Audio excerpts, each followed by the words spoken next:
Hi, hello, and welcome to Data Premier League, your bi-weekly dose of IPL fun. In this episode, we've got the best bits from this week's IPL games in our bingo moments of the match segment.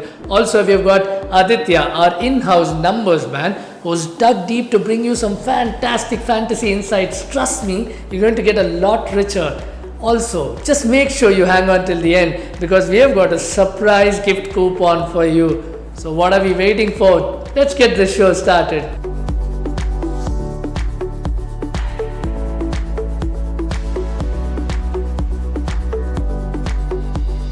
When it comes to one-on-one contests, the MI-KKR clash always throws up thrilling possibilities.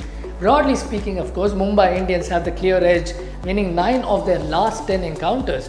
But more on the one-on-one scheme of things, it starts right at the top. Captain Rohit Sharma absolutely enjoys playing against the Knight Riders. He scored 800 plus runs against the opposition. The only problem has always come to him in the form of a certain Sunil Narine. Guess what? Sunil Narayan's got rid of Rohit Sharma 8 times in 21 innings. And there are plenty of other fascinating contests in store. Narayan versus Pollard, Andre Russell versus Jasprit Bumrah. I can't wait for this to get started. Match start, bingo start.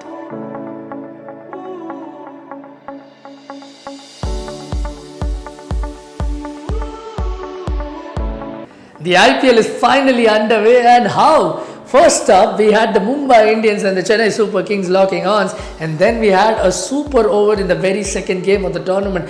Talk of starting off with a bang. But first up, the CSK Mumbai Indians game. The Chennai Super Kings registered their first win over the Mumbai Indians for the first time in almost, hold your breath, 900 days. And for Mumbai Indians though, there are a couple of problems that they might want to address in the first place.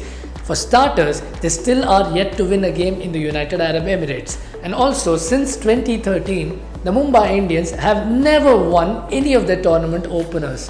But that's not all. It's also the team composition. We have been speaking about that for a bit now. The spin resources seem fairly thin with the likes of Rahul Chahar and Krunal Pandya manning the fort.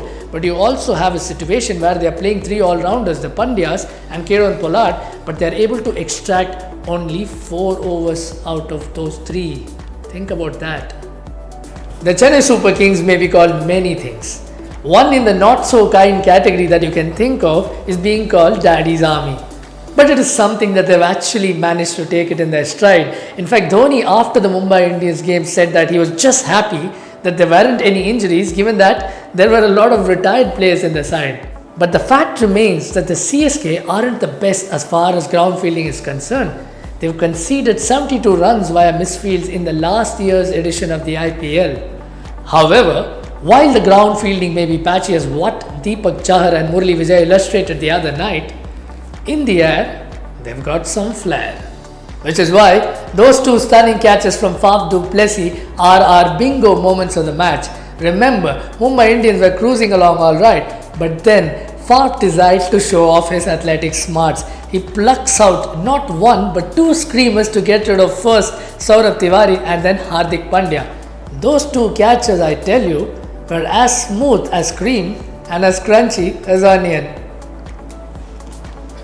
The second game of the IPL between the Kings 11 Punjab and the Delhi Capitals had all the elements that you seek in a masala pot boiler. Hits and misses, heroes and villains, and if you were to distill the match into a one-on-one contest, it was between Chris Jordan and Marcus Stoinis. On the one hand, you know for a fact that Jordan is a gun-death bowler, but he goes for 30 runs in the last over. And on the other hand, your Marcus Stoinis was actually done the bulk of the damage. He scored 49 runs in the last 3 overs, and that's not where the game ends. Stoinis comes back with the ball, bowls the last over, picks up a couple of wickets to nudge the game into the super over. And guess whose wicket is the last one? Chris Jordan's. But in all fairness, Chris Jordan wasn't exactly the villain of the game. Remember how well he ran between the wickets to get Mayank Agarwal back on strike. But in the 19th over, he was deemed to be a run short. Replays seemed to suggest that that wasn't the case, and the umpires didn't go up to the third umpire to seek a second opinion. Now, this didn't go down well with a lot of former cricketing legends who seemed to think that that 1-run shot was the difference between a KXIP victory and a KXIP defeat.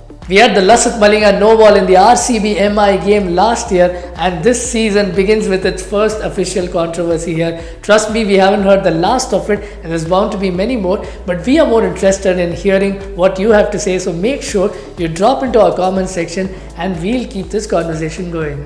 In the first two games of this year's IPL, we had two wicketkeeper captains with contrasting fortunes.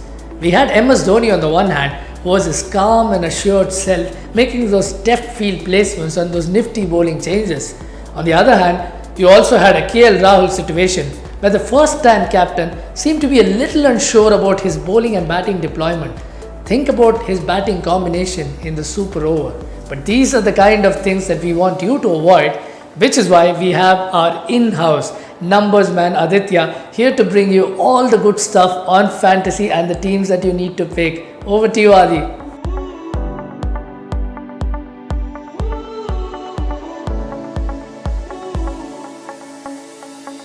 Thanks, Arun. Not too many matches in, but we still have some very good analytical insights. On day one, there was Raidu, Tiwari, and du Plessis. On day two, Shreyas Iyer, Mayank Agarwal. The big hitters of the world, the Pandya brothers, Pollard, Maxwell, and Pooran failed.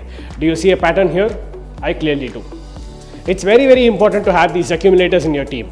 As the pitches are going to become slower and slower, the players who can sort of get their eye in, play out the first 15 to 20 balls and then launch become very, very important, not just for the franchisees, but also for your fantasy teams.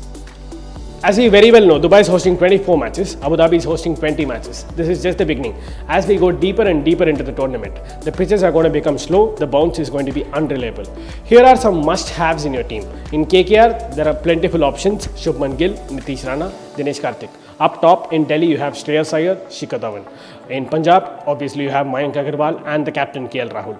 Mumbai, Rohit Sharma will come good. The Saurabh Tiwari, who's shown some signs, and Surya Kumar Yadav will eventually get his chance too.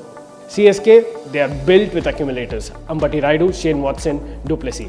But when it comes to SRH, I wouldn't recommend you picking any middle order batsman. For them, the accumulator and aggressor is one and the same. David Andrew Warner. Remember this ratio. For every big hitter you pick two accumulators. Done with the batsmen, let's move on to the bowlers. Express pace works in most part of the world in T20s, but something else could also work in this IPL. If you have these hit the deck bowlers, especially the ones who can hit the back of a length consistently, then you have a real wicket taker in your hands. On day one, we saw how Ngidi was expensive in the power play, came back, altered his length and was successful. Shami was absolutely outstanding with the control of his length. Almost all of his balls were either back of a length or short length. Rabada, the master, was expensive in his first spell, came back, significantly altered his length and was very successful. As we mentioned a little earlier, the deeper we go into the tournament, the pitches are going to become slower. If you notice what Dhoni said on day one in the post-match presentation, he said the back of a length deliveries and the short balls are going to be extremely important. From a batsman point of view, what you can actually trust are those slower balls which are on the fuller side and the Yorkers to an extent. But what you will be very wary of are the back of a length deliveries and the short deliveries, purely because you will never be able to guess how much it's going to bounce. Hit the deck bowlers are as good as gold dust in this tournament. Yes, hit the deck bowlers are important, but who are also very, very important are the wrist spinners. Doesn't matter whether your wrist spinners are inexperienced or experienced. Whoever is playing on that day, ensure you pick them. Back to you, Arun.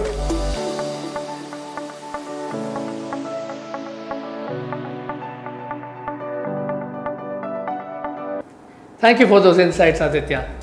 Now, when Piyush Chawla was picked up for a hefty price at the auctions, quite a few CSK fans seemed a little miffed about that.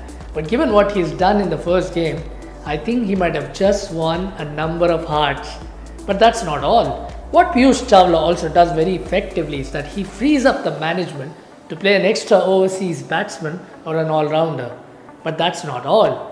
Piyush Chawla's next two opponents, the Rajasthan Royals on Tuesday and the Delhi Capitals on Friday, are two teams that he's got a very, very good record against. While Piyush Chawla delivers on the field, the ball company is doing a fine job of safe deliveries of it. Make sure you use the promo code flashing on your screen, TBC Match, to get 100 rupees off on your next order. For all you CSK fans, the bowl company has come up with some IPL special dishes like the Chennai's Whistle Podu Parota Chicken Bowl. Make sure you try that out. Do also check out their Instagram page, The Bowl Company India, to take part in some exciting contests and stand a chance to win prizes every day and also a smart TV every week. Right, before I go on to devour this bowl of deliciousness, all I have to say is this. Please like, share and subscribe for more lip smacking content. Until next time, this is Arun Venugopal signing off. Take care.